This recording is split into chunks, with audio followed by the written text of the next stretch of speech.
Ces grands événements sportifs des arts martiaux, organisés par la Ligue des karaté-do du Tanganyika, que préside le sensei Jean Kilongozi Siumba, visaient non seulement à renforcer la performance des karatékas grâce au partage d'expériences, mais aussi renforcer les liens entre les différentes ligues provinciales de karaté, à rassembler les athlètes des différents clubs locaux, dont on a noté également la participation active d'un représentant de la province du Haut-Katanga, sous les ovations du public, venu découvrir le merveille que cache la discipline du karaté. Les compétiteurs présents ont livré quelques démonstrations de kata avant de s'affronter en duel pour la catégorie comité, dont les athlètes Tchomba Somweting du Tanganyika et Jonathan Chikala Guzman du Haut-Katanga ont arraché les tickets de la finale. En raison de sa brillante prestation sur les rings, l'athlète Tchomba Somweting du Tanganyika a fini par être sacré champion des catégories comité pour cette première édition Open, couronnant ainsi les efforts consentis pour conserver la médaille au Tanganyika.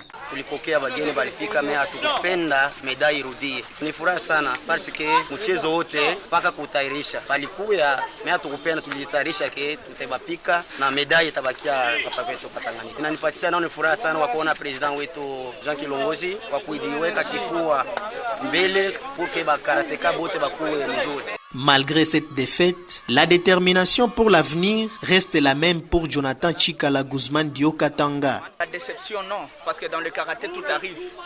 Il y a la défaite, il y a la réussite, il y a même des matchs nuls. Donc le plus important c'est ce qu'on apprend. La performance qu'on acquiert et l'expérience qu'on va acquérir lors du championnat, c'est ce qui est important. Le président provincial de la Ligue de karaté-do du Tanganyika, Sensei Jean Kilongozi Siumba, s'est félicité de la réussite de cette initiative ambitieuse au Tanganyika, tout en lançant par la même occasion un appel au soutien de cette discipline de karaté en vue d'assurer l'encadrement de la jeunesse tanganyikaise. Le Tanganyika est entré dans l'histoire de la République démocratique du Congo en ce qui concerne la pratique de karaté, une pratique professionnelle, en organisant pour la première fois l'Open du Tanganyika, qui est une compétition de haut niveau, catégorie kata comité. Nous sommes très heureux, très bon déroulement de cet Open Tanganyika dans sa première édition qui a commencé le 2 mai 2025. C'est un sentiment de soulagement et de reconnaissance aussi à tous les participants parce que sans les athlètes, sans leur détermination, sans leur engagement, il n'y aurait pas eu cette compétition. Nos remerciements donc à tous les karatékas de Kalemi en particulier et du Tanganyika en général. Je remercie par la même occasion le public. Je remercie surtout la presse qui s'est engagée du début à la fin de l'Open pour venir couvrir les activités afin de promouvoir les arts martiaux dans le Tanganyika en général et le karaté en particulier. L'Open du Tanganyika dans sa première édition a été de bout en bout supporté uniquement par la Ligue que je dirige.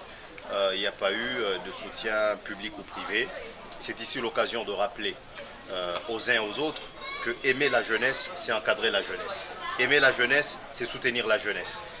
La jeunesse qui est l'avenir du pays, c'est une jeunesse encadrée, une jeunesse formée, pas une jeunesse abandonnée, pas une jeunesse errante. L'organisation de cette première édition de l'Open marque un pas décisif de l'histoire de la Ligue de karaté-do du Tanganyika et plusieurs autres événements de grande envergure, comme le championnat provincial et national, seront également organisés à Kalemi.